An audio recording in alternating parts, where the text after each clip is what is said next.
आखिर सफदरजंग अस्पताल में हाथरस की जो पीड़ित दलित महिला है उसकी मौत हो गई और उसकी मौत के ज़िम्मेदार तमाम लोग हैं और सबके ख़िलाफ़ निश्चित रूप से कार्रवाई होनी चाहिए।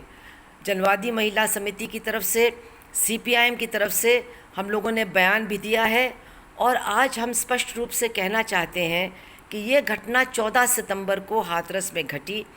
जो महिला की माताजी हैं उनके साथ वो गई थी चारा काटने के लिए और वो थोड़ा सा अलग हो गई अपनी माँ से, और जब माँ ने उसको ढूंढना शुरू किया तो जब उसने अपनी बेटी को पाया तो वो निर्वस्त्र थी, उसकी हालत बहुत ही ज़्यादा ख़राब थी, उसकी ज़बान कटी हुई थी, उसके पूरे शरीर पर घाव थे, उसके गुप्तांग से खून निकल रहा था और उसकी आंखें भी निकली हुई थीं।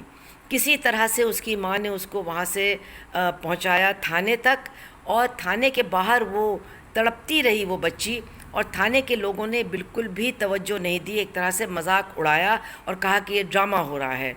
उसके बाद उस लड़की को अस्पताल में भर्ती किया गया, काफ़ी लोगों ने हस्तक्षेप किया और 4-5 दिन के बाद जो थाना है उसने रिपोर्ट को दर्ज किया। तो सबसे पहले तो उस थाने के लोगों के ख़िलाफ़ सख्त कार्रवाई होनी चाहिए।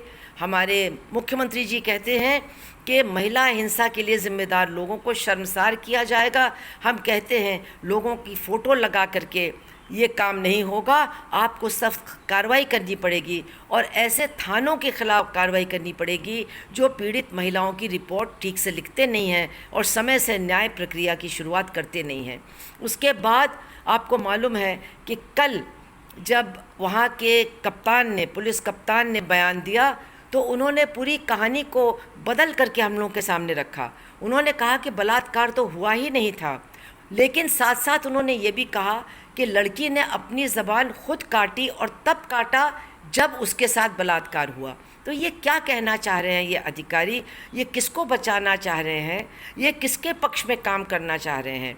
हमारी सरकार में बैठे हमारे मुख्यमंत्री कहते हैं कि जो भी महिलाओं के ऊपर हिंसा करेंगे उनकी फ़ोटो लगा करके चारों तरफ उनको शर्मसार किया जाएगा। हम कहना चाहते हैं कि जब तक किसी का दोष प्रमाणित नहीं होता है तब तक उसको दोषी ठहराने का अधिकार सरकार को नहीं है, लेकिन जहाँ जहाँ लोग दोषी ठहराए गए हैं उनके खिलाफ सरकार क्या कर रही है?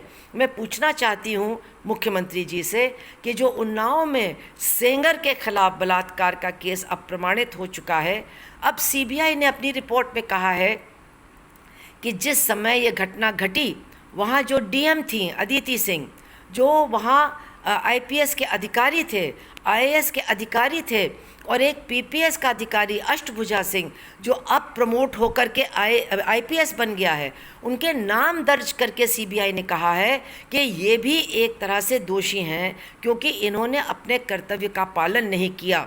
लेकिन हमारी सरकार की तरफ से इसकी कोई प्रतिक्रिया सामने नहीं आई है। हमारे मुख्यमंत्री ने कुछ नहीं कहा है कि इन दोषी अधिकारियों को वो शर्मसार कैसे करेंगे, उनको दंडित कैसे करेंगे। हम लोग उनका जवाब मांग रहे हैं।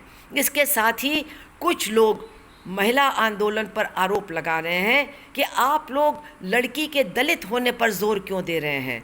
ये तो ज़ोर देना ज़रूरी है क्योंकि हमारे समाज में सिर्फ सदियों से नहीं, आज भी दलित एक विशेष रूप से निशाने पर हैं, लोगों के अत्याचार के निशाने पर हैं, और उत्तर प्रदेश में ख़ास तौर पर सबसे ज़्यादा दलितों का उत्पीड़न देखा जाता है। दलित महिलाएं, दलित लड़कियां सबसे ज़्यादा हिंसा और बलात्कार की शिकार बनाई जाती हैं। इसलिए इस तथ्य को सामने लाना ज़रूरी है। और जब से योगी सरकार आई है चारों तरफ ये बात फैली हुई है कि अगर लोग जो दबंग हैं, जो अपने जो गुंडा प्रवृत्ति के हैं और उच्च जाति के हैं, अगर वो दलितों पर अत्याचार करते हैं तो एक तरह से उनका बाल बांका नहीं होगा। ये शब्बीरपुर की घटना से मामला शुरू हुआ है और आज तक हम इसको देख रहे हैं। इसलिए हमारा ये कहना है कि दलितों पर अत्याचार एक बड़ा सवाल है, पूरे समाज का सवाल है, मानवता का सवाल है। और इस विशेष परिस्थिति में मैं ये बात कहना चाहूँगी कि कल हाथरस के अंदर जो एक सवर्ण समाज ने जुलूस निकाला बैनर लगा करके और कहा कि सवर्ण लड़कों को फंसाया जा रहा है, इसकी हम बहुत कटु निंदा करते हैं और लोगों से अपील करते हैं कि आप जात के नाम पर इतने अंधे मत होइए, इतने बिल्कुल संवेदनहीन न हो जाइए कि मानवता भी आपके अंदर न रहे। इस तरह की प्रतिक्रिया बहुत ही निंदनीय है। और अंत में हमारी ये मांग है कि पीड़ित परिवार को न्याय मिलना चाहिए।